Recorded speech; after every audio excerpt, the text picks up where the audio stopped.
할렐루야. 11월이 되었습니다. 추위가 이제 곧 다가오겠지요. 피할 수 없는 것입니다. 당연히 맞아들여야 할 것입니다. 그리고 우리는 추위가 올 것을 알고 대비를 하는 것입니다. 준비를 해야 되는 것입니다. 추위가 이제 곧 올 텐데 그것이 없기를 바라거나 오지 않기를 바랄 수는 없는 겁니다. 반드시 오고야 마는 것입니다. 마찬가지로 오늘 서머나 교회에 주시는 주님의 말씀도 앞으로 장차 반드시 너희들이 감옥 가서 시험을 당하고 그 결과 죽을 것이라고 하는 피할 수 없는 당연한 길을 갈 것이라고 말씀하시는 거예요. 죽도록 충성하라는 얘기는 그냥 죽자고 고생하라는 얘기가 아니라 반드시 죽게 있다, 그런 이야기를 하고 있는 겁니다. 겨울이 반드시 오듯이, 추위가 반드시 오듯이 오늘 서머나 교회는 반드시 너희들 중에서 끌어다가 감옥에 던지고 감옥에서 너가 예수님이나 믿냐, 황제에게 절을 할 것인가 말 것이니까 하는 시험을 줄 거라는 얘기죠. 그 시험을 당할 때 거기서 우리가 충성스럽게 주님을 끝까지 신실하게 믿는다고 말한다면 그 결과는 죽을 것이라고 하는 피할 수 없는 당연한 길을 말씀하고 있는 거예요. 그렇기 때문에 오늘 우리가 이 땅에 살면서 우리는 어떤 시험을 당하고 있는가, 어디에서 예수를 배반하고 하는 그런 믿음의 배반을 요구하는 그런 시험을 당하는가를 살펴봐야 하겠습니다. 그러나 이 서머나 교회는 죽음을 앞에 두고 목숨이 왔다 갔다 하는 그 순교의 순간에도 그런 최고의 시험을 당하고 있다는 걸 알 수 있습니다. 우리는 잠깐의 물질적인 시험이나 세상적인 쾌락이나 또는 일시적인 향락 때문에 주님과 바꾸는 그런 시험을 당하고도 또는 아무런 그가 하나 이기지 못하는 그런 믿음을 갖고 있지만은 오늘 서머나 교회는 목숨을 바치는 그런 시험을 당하고 있다는 것입니다. 이런 서머나 교회의 시험을 통해서 우리도 그러한 시험을 당하는 것과 똑같은 그러한 은혜를 우리가 받아야만 우리에게 주시는 주님의 말씀을 우리는 당연히 축복을 받을 수 있을 것입니다. 그러므로 이 피할 수 없는 죽음, 이 당연한 죽음 이후에 뭐가 있느냐? 죽음이 끝이 아니라 인간은 어차피 누구나 한 번 다 죽습니다. 그렇기 때문에 죽음으로 영원한 죽음을 맞이하는 것이 아니라 내가 예수를 위해 죽음으로 영원한 생명을 얻는다는 것입니다. 네가 죽도록 충성하라. 그리하면 내가 생명의 관을 네게 주리라. 할렐루야. 하물며 내가 목숨을 바쳐 예수를 믿어도 영원한 생명을 우리에게 주신다는데 일시적인 눈앞의 것들 때문에 예수님께 충성스럽게 믿음을 고백하지 못한다면 과연 어떻게 할 것입니까? 우리는 서머나 교회 앞에서 뭐라고 말할 수 있겠습니까? 그들은 그러한 순교의 각오를 가지고 예수를 배반하지 아니하고 믿으려고 할 때 어떤 준비를 했습니까? 첫째는 예수를 바라보고 나가야 됩니다. 우리도 오늘 마찬가지입니다. 어떤 조그만 시험이든 어떤 강력한 시험이든 목숨까지 내놔야 될 시험이든 상관없이 우리는 예수를 바라봐야만 시험을 이길 수가 있습니다. 그 예수님은 어떤 예수님이십니까? 만약에 오늘 우리가 물질적인 시험을 당한다면 오병이의 기적을 주신 주님을 바라봐야 될 것이고, 내가 오늘 병들어 신음하게 된다면 병자를 고쳐주시던 그 주님을 바라봐야 될 것이고, 내가 세상에 희망이 없다면 소망이 되시는 예수를 바라봐야 될 것이고, 내가 이 땅에서 삶의 목적을 찾지 못한다면 삶의 목적을 주시는 그 예수님을 바라야 될 것입니다. 오늘 서머나 교회는 목숨을 내놔야 될 순교의 순간에 어떤 예수님을 바라봤습니까? 창조주요 심판자이신 그분을 바라본 것. 그분은 이 세상을 만드신 분이고 반드시 이 세상을 심판하실 분이기 때문에 이 세상은 영원하지 아니하고 창조주 하나님이 계셨다면 심판주 하나님도 계시는 거예요. 그렇기 때문에 이 세상을 창조하시고 이 세상을 심판하시는, 이 세상을 처음으로 만드시고 이 세상을 마감하시는 처음이요 마지막이신 그 예수님을 바라보는 겁니다. 그렇다면 이 세상에 어떤 것도 영원하지 않다는 것, 일시적이라는 걸 알 수가 있습니다. 그 일시적인 걸 위해서 영원한 것을 바꾸지 않는 방법은 그 창조주요 심판자이신 예수를 바라보는 것입니다. 두 번째로, 현실적으로 그분은 죽었다가 살아나신 분이에요. 그렇기 때문에 온 인류의 소망이 되는 이유는 무엇입니까? 온 인류가 소망하는 것, 모든 인류는 죽음으로 끝이 나지만은 이 인간이 죽었지만은 다시 살 수 있다는 그것은 온 인류의 소망인 겁니다. 예수는 인류의 소망이라고 불리는 이유가 뭐냐? 그분은 부활하셨기 때문에, 죽음이 끝이 아니라는 걸 보여줬기 때문에, 그분은 하나님이시지만 인간이십니다. 인간이 죽었는데 다시 살 수 있다는 것을 친히 보여주신 분이 예수님이십니다. 그러므로 모든 인류가 죽음으로 끝이 난다면 무슨 소망이 있겠어요? 모든 인류가 죽음이 끝이라면 이 세상에서 그냥 자기 멋대로 살다가 치우지. 죽으면 끝인데. 그러나 인간은 죽으면 끝이 아니라 죽음 이후에 부활이 있다는 사실을 예수님이 친히 가르쳐 주셨기 때문에 예수님은 온 인류의 소망이 된다 이 말입니다. 누가 그러냐? 예수를 믿는 자는 영생을 얻었다는 거예요. 예수를 믿는 자는 예수와 함께 부활한다는 거예요. 이런 죽었다가 살아나신 분이기 때문에 오늘 내가 이 순간 이 한마디의 유혹이나 이 한마디의 시험에 내가 예수를 배반하지 아니하고 목숨을 바쳐도 나는 육신은 죽지만은 생명의 관을 주실 그분을 믿기 때문에. 왜? 그분도 살아나셨으니까. 그분도 죽으셨다가 살아나셨기 때문에 우리도 죽을 걸 겁내지 마시기 바랍니다. 예수님도 죽었는데, 사랑하는 예수님도 죽었는데 나도 죽어야 되지 않겠어요? 내가 안 죽으려고 버틸 이유가 없잖아요. 내 사랑하는 주님도 죽으셨는데 우리도 당연히 당당하게 죽음을 맞이해야죠.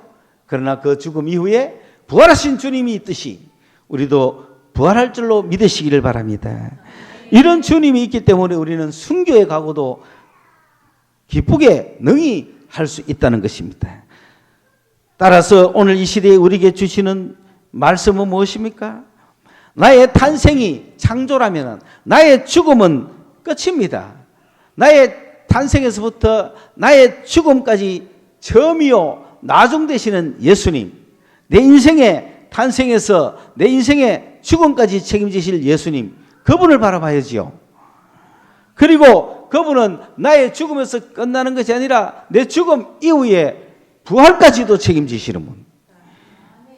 그분에 대한 충성, 변치 않는 믿음, 그분을 향한 결단, 이런 것들이 오늘 우리가 준비해야 될, 앞으로 다가올 우리 인생에 준비해야 될 신앙이다. 서문화 교회 교인들은 그러한 준비를 했다는 거죠. 예수를 바라보는 준비를 했습니다. 그 예수는 어떤 분이냐? 에베소 교회처럼 7뼈를 손에 쥔 그런 분이 아니라 죽으셨다가 살아나신 분이라는 거죠. 그렇기 때문에 서문화 교회는 당당하게 그 죽음을 향해 걸어가야 될 그런 믿음을 가지게 되는 것입니다. 오늘 서문화 교회에 주시는 말씀을 보면서 은혜를 받고자 합니다. 지난 시간에는 우리는 에베소 교회에 주시는 주님의 말씀을 들었습니다. 에베소에게 주신 주님의 말씀은 교회 안에 성도들이 어떻게 해야 되느냐? 교회 안에 성도 여러분은 한 명 한 명 처음 사랑을 회복해라. 처음 사랑을 가지라. 주님에 대한 처음 사랑, 이웃에 대한 처음 사랑 함께 가져야 되는 것입니다. 성도들 간에 처음 사랑을 회복해서 사랑의 교회가 되라. 그것이 교회 안에 주시는 에베소 교회의 말씀이라면, 그분은 교회를 목회하시는 주님으로 나타나시기 때문에 7별을 가지고 계시는 그런 분으로 나타났습니다. 두 번째, 오늘 서문화 교회는 어떤 교회냐? 세상을 향하여, 세상 밖에서 국가가 또는 사회가 이 세상 밖에, 교회 밖에 세상에서 교인들이 어떻게 살아야 하는 것을 가르쳐주는, 세상 밖의 교회는 어떻게 처해져 있는가, 세상과 교회는 어떤 관계에 있는가, 국가와 교회는 어떤 관계에 있는가, 그런 세상 밖으로 나갔을 때 교회는 어떻게 해야 되는가, 이거에 대해서 말씀을 주고 있는 그런 서문화 교회에 대한 말씀인 것입니다. 첫째, 스머나라고 하는 이름은 히브리어의 스머나 그러면은 이게 몰약이라는 뜻입니다. 신약의 헬라어로 오면은 미르 하는데 스미나르가 S가 탈락하면서 미르가 되는 거죠. 그래서 몰약이라는 뜻입니다. 스머나라는 뜻은. 이 몰약은 순교의 어떤 죽음과 관계되는, 죽은 자를 장사했을 때 필연적으로 써야 되는 향유가 몰약입니다. 그렇기 때문에 몰약은 죽음을 상징하기도 하는 거예요. 그러므로 스머나 교회라고 할 때는 몰약 교회라는 뜻인데, 몰약 교회라는 말은 벌써 뭔가를 위해서 죽기를 각오하고 죽음을 눈앞에 두고 죽음으로써 뭔가를 나타내는 교회, 그런 뜻이죠. 순교의 기운이 많이 자리 잡고 있는 교회, 그들의 신앙은 어떨까요? 순교자적인 신앙을 갖고 있는 사람들이에요. 우리 신앙이 다 같지 않습니다. 7개 교회가 있듯이 우리 모든 성도 한 명 한 명은 다 각기 사명이 다르고 장점이 다르고 주님이 주신 은혜가 달라요. 다 순교할 수 없는 거죠. 그래서 주님이 나에게 주신 그것이 무엇인가를 생각하면서 말씀을 드려야 돼요. 이 스머나 교회는 바로 스머나라고 하는 오늘날의 이즈밀이라고 하는 그 그리스의 그 터키의 도시입니다. 터키의 도시인데 지금도 이즈밀을 하고 있습니다. 그게 이스탄불 밑으로 이렇게 내려가면 그 이즈미르가 스머나라는 도시인데, 그 당시에 스머나는 아주 경제가 풍부한 로마의 황제 숭배의 도시였습니다. 황제 숭배의 본보기가 되는 도시였습니다. 그렇기 때문에 거기에 경제적으로 굉장히 부유한 도시였고, 또 황제를 위해서 모든 것을 섬기는 도시였고, 황제의 숭배의 본보기가 되는 도시였습니다. 그렇기 때문에 이 스머나 교회가 위치하고 있는 이 스머나라는 시는 황제 숭배의 본보기가 되다 보니 이 모범적으로 모든 걸 해야 됩니다. 그래서 거기에 있는 모든 사람들에게 황제 숭배를 하라고 강요를 하죠. 그걸 모범적으로 보여주는 것이죠. 그런데 로마 황제는 원래는 신이 아니죠. 그런데 점점 로마가 제국이 통치가 되고 안정이 되고 팍스 로마나를 이끌어가는 그런 과정 중에 로마의 지배권, 로마 황제의 권위를 로마라는 이름 안에 모든 다민족을 하나로 만들어야 되니 그 황제의 권한이 최고로 강해야 되고, 황제를 그냥 보통 인간이 아니라 신으로 모셔야만 그 로마라고 하는 왕국 안에 들어온 수없는 나라들, 수없는 민족들, 다민족들이 다 하나가 될 수 있잖아요. 오늘날 아메리카라고 하는 미국은 다인종 국가 한 300여 개의 국가가 돌아있는 그런 다인종 국가지만은 성족이라고 하는 그런 미국의 국기 앞에 다 하나가 돼 있잖아요. 대통령 앞에 하나가 돼 있지도 않습니다, 요즘은. 로마는 황제라고 하는 그 이름 앞에 다 황제를 경배하고 숭배하는 면에서는 로마 시민이 되는 거죠. 그러니까 나와 너의 공통점이 뭐냐? 황제를 신으로 같이 모시는 로마 시민이 되는 거죠. 미국에 가면은 한국인, 일본인, 중국인 여러 가지 많이 있지만은 미국 시민이라고 하나 되는 표현은 뭡니까? 미국 성족이 앞에 맹세를 하는 거란 말이에요. 그러니 로마 황제를 신으로 고백하지 않으면 로마 안에서 살 수가 없는 거예요. 로마는 포용의 국가였습니다. 모든 문화를 포용하고 모든 언어를 포용하고 모든 그런 예술과 학문을 포용하는 국가입니다. 로마라고 해서 로마 라틴어를 공식으로 다 쓰라든지 로마 문화 외에는 다 없애라든지 이런 게 아닙니다. 그리스의 풍부한 그 헬라어부터 해서 풍부한 그리스의 모든 문화를 다 수용하고, 그리스뿐만 아니라 동방교회나 어느 동방지역 종교나 모든 전 세계 각 민족이 갖고 있는 그 캐릭터를 다 허용하고 다양하게 존중해 주는 나라입니다. 그런 로마가 황제를 신으로 모시자, 그러면서 황제를 신으로 모시는 로마 국교를 만든 거죠. 그 로마 국교가 생겼지만은 이건 특별히 교리가 있는 것이 아니고 황제를 신으로만 모시면 돼. 그 대신에 네가 섬기고 있는, 네가 믿고 있는 종교는 다 그대로 믿어. 그게 로마입니다. 그러면 기독교도 믿을 수 있죠? 유대교도 믿을 수 있죠? 동방의 그런 여러 가지 은밀한 종교들, 뭐 온갖 종교 다 믿을 수 있습니다. 다만 누구를, 황제를 뭐로만 섬기면, 신으로만 섬기면 오케이니라. 근데 기독교는 섬길 수가 없으니까 박해가 오는 거죠. 그게 박해입니다. 그러니까 이 기독교인들은 몰래 숨어서 예수 믿어야 되고, 그리고 직장에 갈 때마다 직장에서 황제에게 절하고 시작하면 기독교인이 직장을 다닐 수 있겠습니까? 못 다니니까, 경제생활을 못하니까 궁핍한 거죠. 그리고 몰래 숨어서 이 종교생활을 해야 되니까 얼마나 이 곤란을 겪었겠어요. 너무너무 곤란합니다. 기독교인들이 살아가기 너무 힘듭니다. 이러한 개인적인 그 모습을 주님은 뭐라고 이야기하느냐면, 그 서머나 교회의 교인들에게 내가 너희들 곤란당하는 거 잘한다, 환난당하는 거 잘한다, 너가 경제가 궁핍한 거 잘한다. 이 경제가 궁핍한 게 보통 궁핍한 게 아니고 거지 같았대. 거지. 누가 도와주지 않으면 못 먹어요. 그게 누가 도와요? 성도끼리 도와야 되는 거야. 오늘 나에게 빵 3개가 왔어. 그러면은 함께 오늘 몰래 모이는 장소에 가가 그걸 줘야 되잖아요. 그리고 내일은 저 사람이 얻어오고 모레는 저 사람이 얻어오고, 몰래 주는 사람도 많잖아요. 그렇게 사니까 이건 사는 게 아니죠. 그걸 너의 곤란과 궁핍을 내가 너무 잘한다. 예수님 말씀하시는 거예요. 그러면서 너가 원래 이래 가난한 사람들이 아니었다는 것도 내가 잘한다. 너가 못 살아서 못 사는 게 아니다. 너가 이런 육체적인, 이런 경제적인 핍박을 사실은 당하지만은 그만큼 영적으로는 얼마나 너희가 풍성한 자인지 모른다. 너가 영적으로는 굉장한 부자야. 물질은 세상에만 필요해. 세상 끝나면 필요 없어. 이 세상에서 물질을 다 버리면서 영적인 재산을 얻는 게 더 중요해. 죽어봐. 그러면 알잖아. 죽어보면 영적인 믿음만 남잖아. 그렇게 주님은 우리 개인의 사정을 알아주십니다.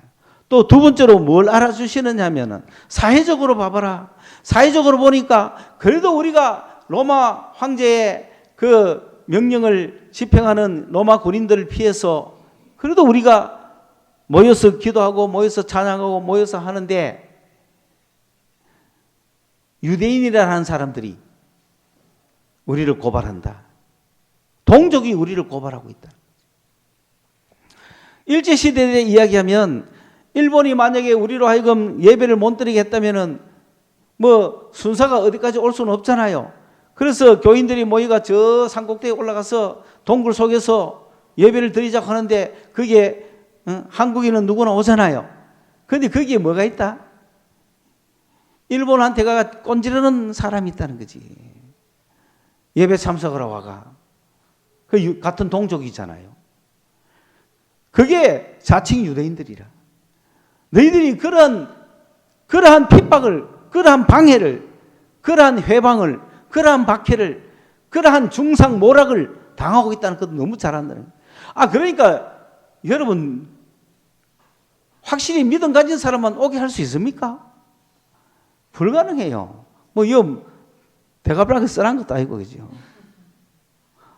난 가짜야 이렇게 써 있으면 얼마나 좋아. 아니면 난 진짜야 써놓든지.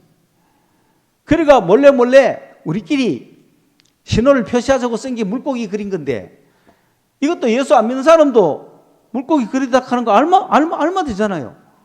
그리고 예수 안 믿는 사람도 교회 오자마자 하나님 아멘 하면 되잖아요. 그게 구별할 수가 없는 거예요. 그게 해방이 얼마나 심하겠어요.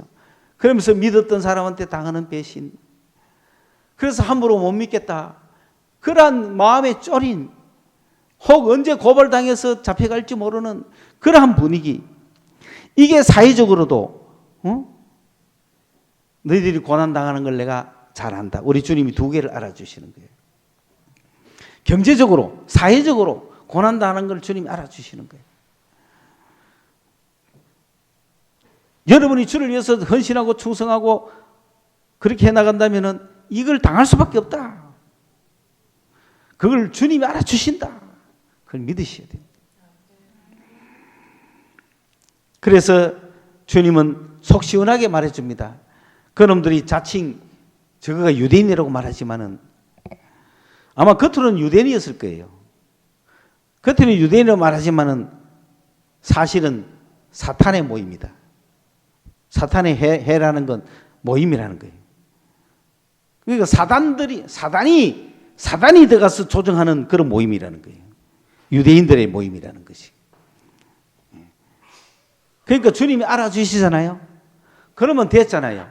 우리 성도들은 누가 알아주면 돼? 주님이 알아주면 돼. 주님이 나의 경제적인 궁핍함을 알아주시고 주님이 나의 사회적인 그 회방을 알아주시고 내가 예수 믿기 때문에 당하는 직장이나 사회생활에서의 그 어려움 주님이 알아주시면 되잖아요. 내 궁핍함을 아시고 늘 보호해 주시고 늘 채워주시고 그런 찬송을 하면서 가는 거예요. 성도들은. 그래서 앞으로 장차 다가올 고난 피하지 마라. 겨울이 다가온다. 마찬가지로 너희들에게 고난이 닥쳐온다. 어떤 고난이 닥쳐오느냐? 마귀가 준동하는 겁니다. 사람을. 마귀가 준동해가지고 갑자기 너희들 중에서 옥에 갖다 열 거다.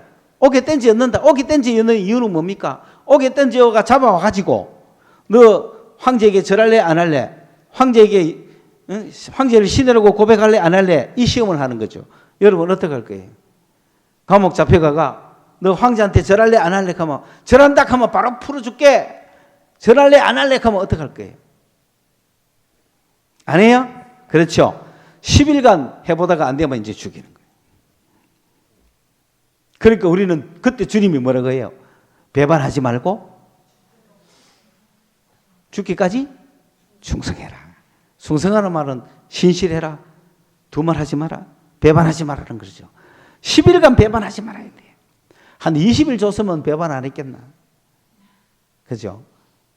사람이 한 달간 하면 왠지 배반할지 모른다니까. 하루 이틀 갖고는 배반 안 하죠. 그죠? 아, 죽겠습니다.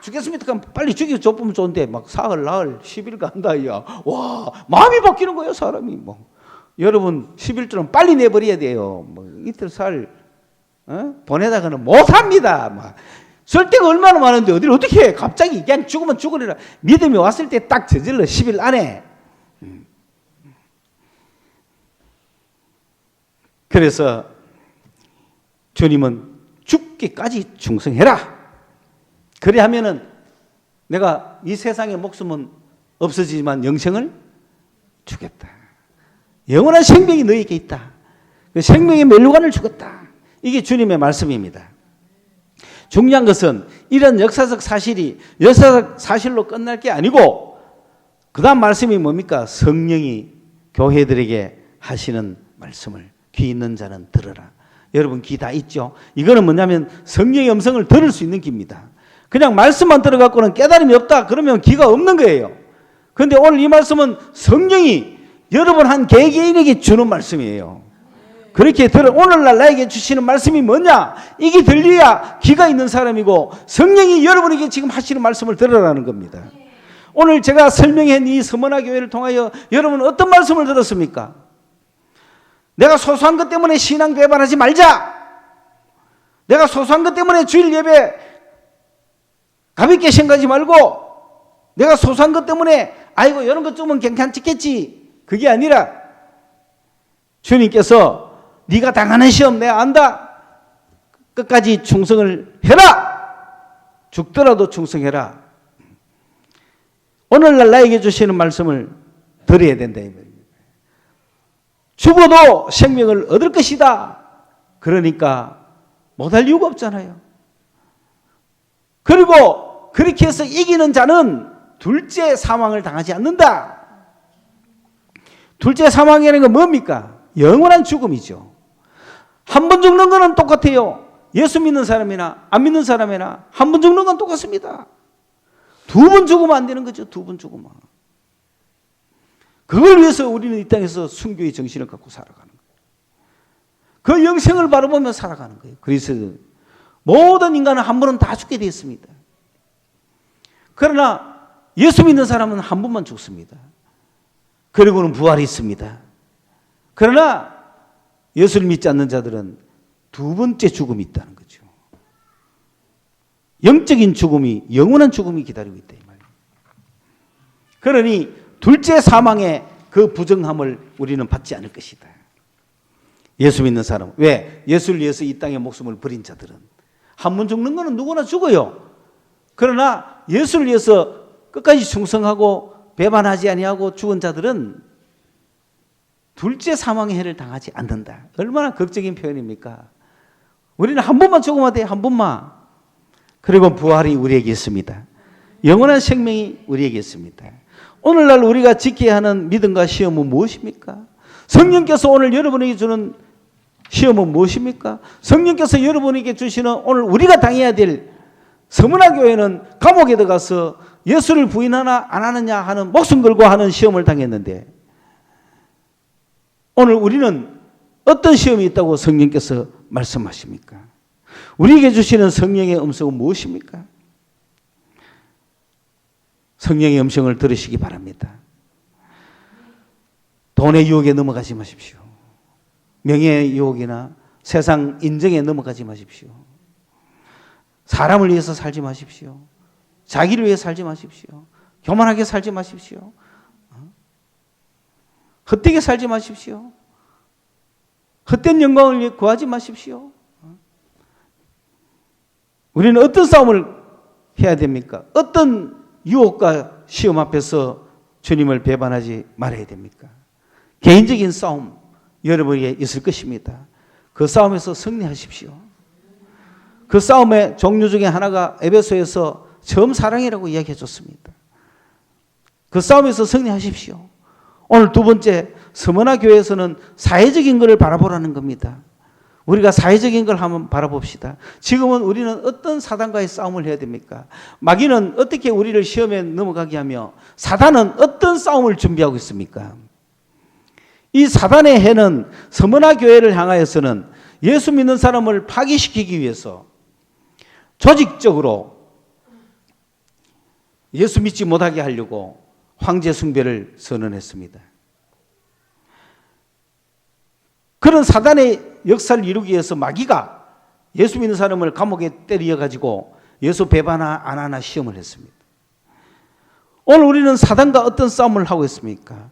이 시대의 사단은 우리에게 어떻게 싸움을 걸고 있습니까? 우리는 그 사단과 어떻게 싸워야 될까요?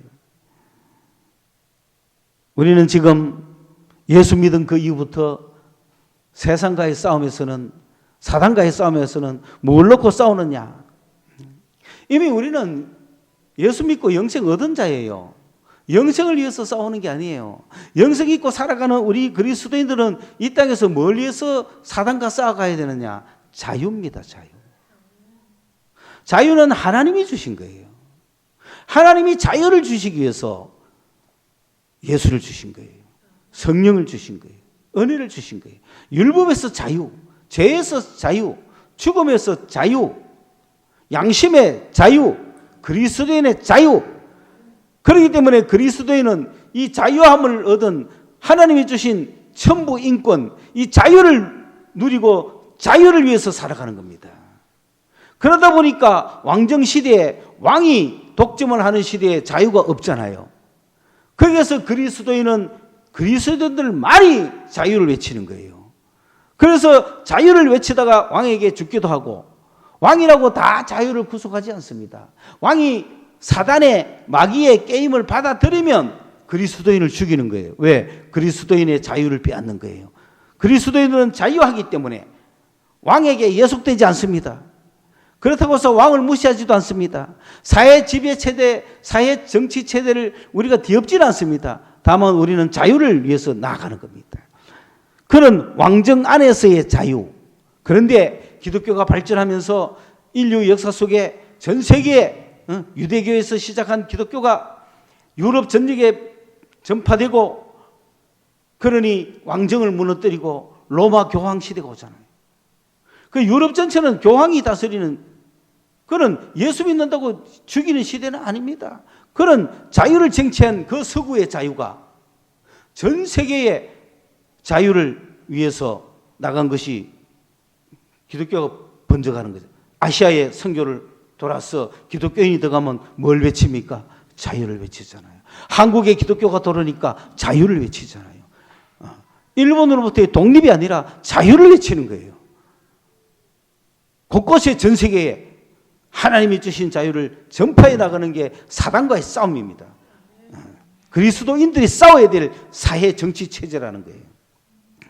그런데 이 왕정시대가 와락 무너진 것이 2차 대전이죠. 2차 대전이 끝나면서 전 세계가 왕정이 다 무너집니다. 무슨 시대가 오는 거예요? 자유의 시대가 오는 거죠. 그런데 이 왕정이 무너지고 나서 자유의 시대를, 자유의 정치 체제를 만들기 위해서 왕이 다시 올 수는 없고 이 자유 정치 체제를 만들기 위해서 도입된 게 민주 정치입니다. 그러니까 여러분, 민주주의는 무엇을 위해 존재합니까? 자유를 위해서 존재해야 되는데 이게 근대 정치입니다. 자유를 위해서 민주주의를 도입했습니다. 그리고 이 자유, 민주가 나아가는 그 다음에 길은 평화입니다. 그래서 자유, 민주, 평화가 우리에게 눈에 보이는 국제 질서요, 사회 질서입니다. 이 평화는 국제 질서죠. 자유는 개인입니다. 민주는 국가입니다. 평화는 국제입니다. 그걸 그리스도인이 시작하는 거예요. 한 개인의 자유로부터 국가의 민주 정치가 오는 거고 그 자유를 이루기 위해서 민주주의라고 하는 제도를 불러들였죠. 그리고 그 민주주의 국가들끼리 자유민주주의 국가들끼리 평화를 하는 거예요. 그러면서 이 평화를 위협하고 이 자유민주주의를 위협하는 국가와 싸우는 거예요. 평화를 원한다면서 질 수는 없잖아요. 그렇기 때문에 이런 자유민주를 해치는 국가들과 싸우다 보니 전쟁이 터지는 거죠. 그래서 평화를 이루기 위해서 전쟁을 하는 거란 말입니다. 그는 2차 대전 이후에 자유민주주의 국가가 세계에서 생기다 보니 문제는 자유민주주의만 아니라 사회민주주의 국가도 생기는 거예요. 민주주의는 민주주의인데 사회민주주의입니다. 사회민주주의는 평등을 강조합니다. 그러다 보니까 사회민주주의는 자유를 억압하기 시작합니다. 그래서 사회민주주의와 자유민주주의가 평화를 위해서 싸운 겁니다.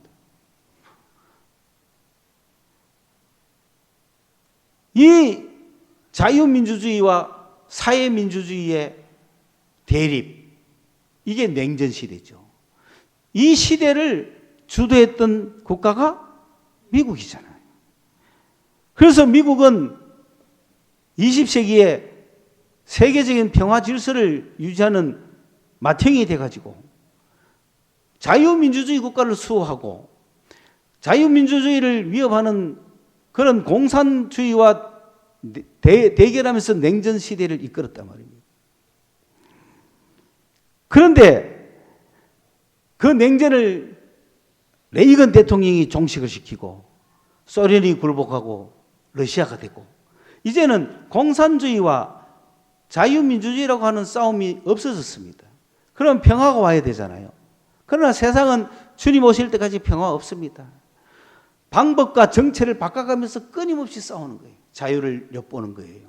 그러면은 그런 공산사회주의는, 민주주의는, 공산사회주의는 없어졌는데 그러면은 이 자유민주주의 국가 앞에서 전 세계가 평화를 이루어야 되는데 지금은 무슨 싸움을 하고 있느냐? 전 세계가.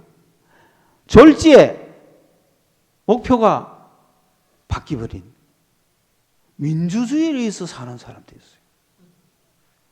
자유보다 민주주의를 위해서 사는 거예요. 여러분, 자유가 목표입니까? 민주주의가 목표입니까? 그런데 지금 뭐가 목표가 되었어요? 민주주의가 목표가 되었으니까 자유를 위해서 민주주의를 도입했는데 이제는 자유는 어디가 없고 민주주의가 우상이 되고 민주주의가 신이 되고 민주주의가 목표가 돼가지고 민주주의 국가를 건설하겠다고 지금 나가는 거예요. 이거는 개인의 자유를 얼마든지 구속할 수 있습니다. 그러니 이제는 민주가 목표가 돼가지고 자유를 말살하고 있어요. 민주주의라는 이름으로. 왜냐? 민주주의는 다수결 원칙이잖아요. 그러니까 숫자만 많으면 자유를 구속할 수 있는 거예요. 이 개념과 민주주의는 자유를 위해서 존재하잖아요. 그러면은 다수결이 아니라 자유를 위해서 소수의 의견도 필요하면 해야지요. 그게 민주주의, 자유를 위한 민주주의여야 되는데 민주주의를 위한 모든 체제가 되니까 다수결로 횡포를 죽이는 거예요. 그래서 개인의 자유를 다 지금 말살시키고 있는 이런 위험에 빠졌을 때 그리스도인은 뭐 해야 돼요? 자유를 다시 외쳐야 된다 이거지. 민주주의가 목표가 아니다. 자유가 목표다. 자유를 위해서 민주주의를 유보해야 되면 유보하고 자유를 위한 민주주의가 아니면 싸워야 되고 그런 자세를 가져야 되는 거죠. 왜? 자유는 하나님이 주신 것이기 때문에. 민주주의는 인간이 만든 것이잖아요. 그래서 왕정을 깨고 자유건대국가 정치를 해서 자유민주국가를 만들어서 자유민주국가를 만들어가 전 세계를 지배하던 미국이 민주주의를 앞세우고 민주주의를 위해서 살아가니 개인의 자유가 구속되고 이렇게 하니까 그만 미국 자체가 쇠약해지고 노쇠해져서 형편없이 돼버린 거예요. 그래서 트럼프가 나온 거예요. 나와가지고 이상한 행동을 하죠. 민주주의자들 입장에서는 엄청난 독재자가 나온 거예요. 민주주의 입장에서는 뭐 이런 놈이 나온다 이래 되는 거지. 왜 네가 왕노릇 하려고 그래? 근데 트럼프는 뭐래요? 나는 자유를 위해서. 찰리 크크라고는 31살이 죽었죠. 자유의 순교자라고 이야기하잖아요. 미국이 두 파로 갈라져요. 민주주의가 신봉되다가 이것 때문에 지금 자유를 위한 민주주의가 아니다. 그래서 다시 자유를 부르짖는 이 싸움판이 미국에서 벌어지고 총으로 서로 총격을 가하고 있는 그런 현실입니다. 우리 한국은 어떻습니까? 빨리 국제정세의 정신차리가 앞서가야 되는데 대본을 하고 있지 않는지. 세계적으로 가장 앞서가지고 한국의 그리스도인들이 하나님의 자유를 외치면서 이 자유를 위해서 어떤 제도가 가장 좋을까? 그걸 위해서 헌신해 가야 되는데 최고 앞서가던 미국이 이 자유민주국가하고는 두 판이 붙어가지고 미국이 두 개로 갈라져가 있으니 여기서 한국은 어떻게 해야 돼요? 자유편을 들 거예요? 민주편을 들 거예요? 안 그러면 정신도 못 차리고 우물 안에 깨구리처럼 익하고 있습니까? 그런 미국을 간파했다면 글쎄 뭐 트럼프에게 건강을 줬을까요? 미국의 민주주의들은 바로 한국에다 이야기했죠. 한국 너가 무슨 짓 한 거야? 이래 나오죠. 아니 지금 트럼프가 미국에서 왕노릇 하는 거 말기고 있는데 너 왕노릇 하지 말라고 민주주의는 계속 외치고 있는데 트럼프는 내가 왕노릇 해야 미국을 다시 살릴 수 있다. 미국을 다시 살려야 자유가 지금 전 세계를 휩쓸 것이다. 나는 자유를 위해서 하는 거야. 이렇게 하고 있는데 민주주의자들은 야 제발 네 왕노릇 하지 마. 노킹 노킹 노킹 하는데 한국어가 버거킹 버거킹 하고 뭐 왕관을 뭐 준다 하고 이카이 한국 너가 뭐 하는 거야 지금. 미국의 여성들은 야 코리아 너희들 왜 우린 지금 이 뜯어 말긴다고 지금 이렇게 애먹는데 니는 부축이냐 하고 미국 남자들은 트럼프 아시아 놀러 가가지고 지금 한국 가가 포켓몬스터 카드 이만큼 받은 애처럼 좋아하고 있다 하고 우리는 이런 그런 같은 레벨의 싸움이 아니라 주님이 보는 시각에서 국가를 보고 사회를 보고 세계를 보고 하나님과 내 사이에서 그리스도에게 요구한 그리스도가 우리에게 요구하는 그리스도인의 자유가 뭔가를 보고 사회적으로 우리가 그런 자유를 신장하고 자유를 북한의 자유를 주자고 하는 그런 강력한 마음으로 우리가 가야 되지 않습니까? 그러면 서머나와 같은 이러한 환난과 핍박 속에서도 주님이 주신 것은 자유이기 때문에 죽음으로부터 자유도 있기 때문에 내가 그리스도 안에서 자유를 얻었기 때문에 그리스도를 배반하고 부자유롭게 사는 것은 맞지 않은 거죠. 그 로마 황제 앞에 로마의 신 앞에 당신은 신이 아닙니다 라고 한마디 해서 죽는 것이 자유죠. 그게 자유를 위한 죽음 아닙니까? 오늘날 31살의 찰리 크크가 왜 그렇게 죽어야 되는가? 그 죽음이 트럼프도 총알이 옆으로 지나갔지만 찰리 크크는 맞아서 죽었어요. 그러나 그의 죽음은 그렇게 죽었다고 끝이 아닙니다. 그의 부인은 이제부터 내가 크크가 하던 일을 하겠다 하고 나오고 그는 자유의 순교자다. 더 큰 자유를 향한 젊은이들이 일어서고 불붙고 있다는 사실입니다. 그건 그리스도인이기 때문에 가능한 것입니다. 그리스도인 여러분, 정치를 위해서 이것저것 하는 게 아니라 우리는 하나님이 주신 자유라고 하는 그 상황 속에서 세상에 나가서 직장이나 어떤 구조나 어떤 사회나 어떤 누구 앞에서도 예수를 배반하는 일이 없기를 바랍니다. 그것이 내가 자유를 지키는 길이요. 나의 그 하나의 행동이 일파만파가 돼가지고 이 한국 사회를 변화시킬지 어떻게 합니까? 그게 운동이 되고 그게 역사가 될지 어떻게 합니까? 여러분이 주님 앞에서 충성을 다하십시오. 기도하겠습니다. 고마우신 하나님, 오늘도 주님 앞에 말씀을 듣습니다. 우리에게 주시는 성령이 교회들에게 하시는 말씀을 듣고자 합니다. 주여, 오늘 성령께서 우리 교회된 한 명 한 명에게 주시는 음성을 듣게 하여 주시옵소서. 주여, 서머나 교회를 통하여 죽도록 충성하라. 그리하면 생명의 관을 이게 주리라. 이 말씀을 우리가 오늘 우리의 현실에 들리게 하여 주옵소서. 죽도록 충성할 수 있는 저희들이 되게 하여 주옵소서. 예수님 이름으로 기도드리옵나이다. 아멘.